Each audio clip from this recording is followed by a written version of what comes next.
देश के अमन। हेलो दोस्तों, मेरा नाम है रोहित और आपका स्वागत है बॉलीग्रैड स्टूडियोज़ की एक और नई वीडियो में।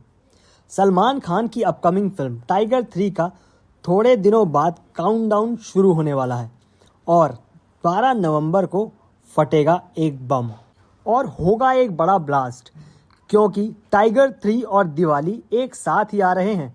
वैसे एडवांस बुकिंग में टाइगर दौड़ रहा है। यूएई में मॉर्निंग शो रखे जा रहे हैं और आखिरी शो होगा रात के 2 बजे। मतलब टाइगर की हवा इंडिया से बाहर भी तूफान लेकर आएगी। पर फिर भी हम ये सवाल करना चाहते हैं कि टाइगर 3 100 करोड़ कमा पाएगी? और अगर टाइगर 3 और हम डंकी की बात करें तो उनमें कौन 1000 करोड़ कमाएगी?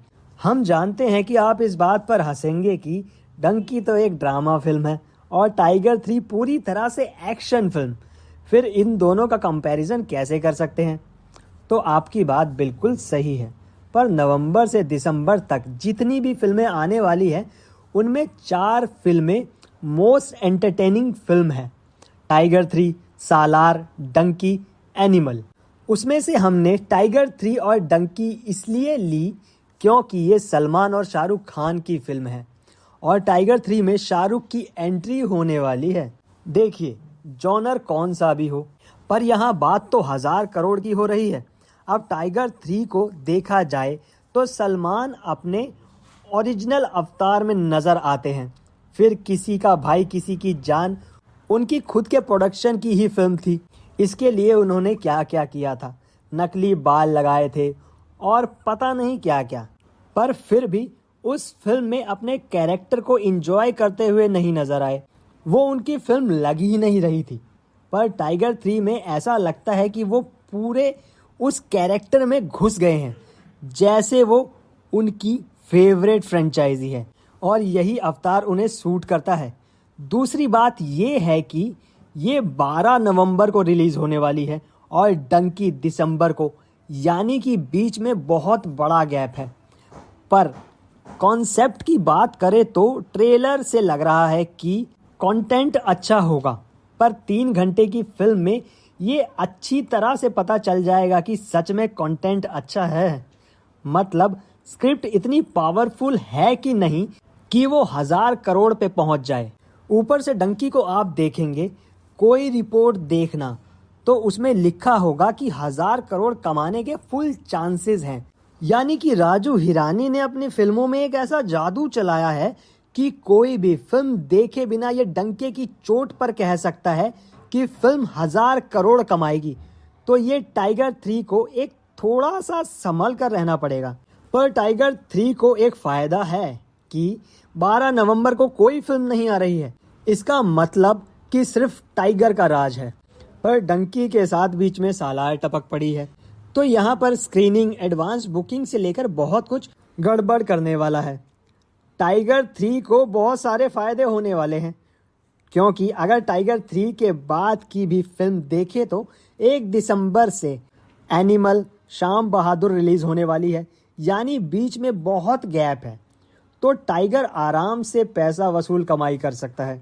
रणबीर कपूर की फिल्म एनिमल एक वायलेंट ड्रामा है, उसमें एक्शन भी होगा।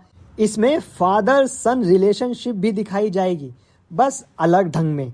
वहीं टाइगर 3 में भी हमें यही दिखाया जाएगा, पर यहाँ मिशन घूमता है फैमिली इमोशन के आसपास। पर एनिमल को ए लिस्ट सर्टिफिकेट मिला है, अडल्ट सर्टिफिकेट, जिसकी वजह से उनका ऑडियंस लिमिटेड हो जाता है। पर टाइगर 3 को लेकर ऐसा कोई मामला नहीं है। तो फिर अगर टाइगर 3 एनिमल तक पहुंच भी जाए तब भी कोई ज़्यादा नुकसान नहीं होगा, क्योंकि ऑडियंस जितनी ज़्यादा होगी फ़ायदा उतना ही ज़्यादा होगा। तो यहाँ पर एनिमल को थोड़ा सा इशू हो सकता है। और सालार वर्सेस टाइगर के बारे में बात करने की कोई ज़रूरत है ही नहीं। डंकी और सालार उनको देख लेंगे। बस कंटेंट के मामले में अगर टाइगर 3 फुल मार्क्स से पास हो गई ना, तो 1000 करोड़ क्या 2000 करोड़ भी कमाएगी और फिर डंकी भी पीछे। Tiger is the number 1 enemy, but why? किसका है इतना दम कि उनके रॉ के नंबर 1 एजेंट के नाम को मिट्टी में मिला दिया, कि उनके अपने ही देश से मांगना पड़ रहा है कैरेक्टर सर्टिफिकेट? तो यहाँ पर आता है सिर्फ एक ही बंदे का नाम, इमरान हाशमी का किरदार, जिसकी एक भी झलक ना तो किसी पोस्टर में है और ना ही टाइगर के मैसेज में नजर आई। और यही बात हमारी क्यूरियोसिटी को बढ़ा रही है कि उनका किरदार कैसा होगा, वो कितना पावरफुल होगा कि उसने टाइगर को एनिमी बना दिया, उसे रंगे हाथों पकड़वाया। वैसे बात की जाए इमरान हाशमी की तो ये बंदा भी अपने किरदार को या फैंस को फेल नहीं करता। ये एक ऐसा वर्सेटाइल एक्टर है जो हर रोल में ऐसे फिट होते हैं जैसे कि चाय के साथ पार्ले जी। और इस बार टाइगर 3 में वो बंदूकों से तो खेल ही रहे हैं, लेकिन साथ ही टाइगर के दिमाग से भी खेलने वाले हैं, which is the most exciting part of this movie. क्योंकि जब भी फिल्म का विलन माइंड गेम खेलता है ना, तो उसे हराना हीरो के लिए काफी मुश्किल हो जाता है। और ये तो एक ऐसा विलन है जिसे हराने के लिए टाइगर और पठान दोनों आएंगे, और पॉसिबली कबीर यानी ऋतिक रोशन भी। लेकिन ये तीनों रॉ एजेंट मिलकर भी इस किरदार को मार नहीं पाएंगे, क्योंकि ये स्पाई यूनिवर्स का सबसे बड़ा विलन है। जैसे थैनोस ने एवेंजर्स को एज ऑफ अल्ट्रॉन्स के बाद परेशान करना शुरू किया था, उसके साथ माइंड गेम्स खेली थी, एक एक करके उसके अपनों को मार गिराया था, वैसा ही किरदार होगा इमरान हाशमी का, जो टाइगर 3 के बाद वॉर 2 में जूनियर एनटीआर का साथ देंगे। उसके बाद टाइगर 3 वर्सेस पठान में भी उनका किरदार होगा, और इन दोनों के बीच जो सिविल वॉर होगी उसकी वजह भी यही किरदार होगा। किसी भी फिल्म यूनिवर्स में एक ऐसा विलन होता है जो हीरोज को काफी परेशान करता है, और स्पाई यूनिवर्स के वो विलन इमरान हाशमी।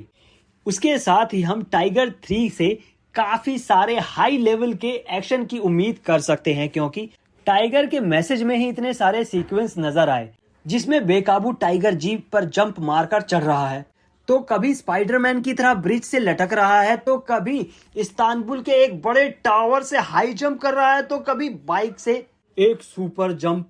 और इसे देखकर हर सलमान खान फैंस को खुशी होगी, क्योंकि सलमान भाईजान अपने फुल पोटेंशियल और पुराने अंदाज में करने जा रहे हैं कमबैक, जो सबको ये बता देगा कि असली एक्शन का मास सिनेमा कहाँ किसे जाता है।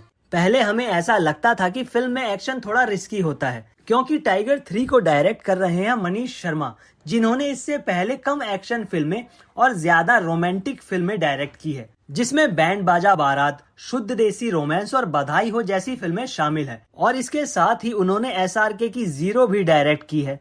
फिल्म भले ही जैसी भी थी, लेकिन उसका एक एक्शन अच्छा था, और शायद इसीलिए अयान मुखर्जी ने स्पाई यूनिवर्स में सबसे अहम फिल्म टाइगर की जिम्मेदारी उन्हें दी है। तो दोस्तों, आपका क्या कहना है ये कमेंट करके जरूर बताएं। तो आज के लिए बस इतना ही, हम फिर मिलेंगे एक और नई वीडियो के साथ। तब तक के लिए देखते रहिए बॉलीग्रैड स्टूडियोज को। धन्यवाद।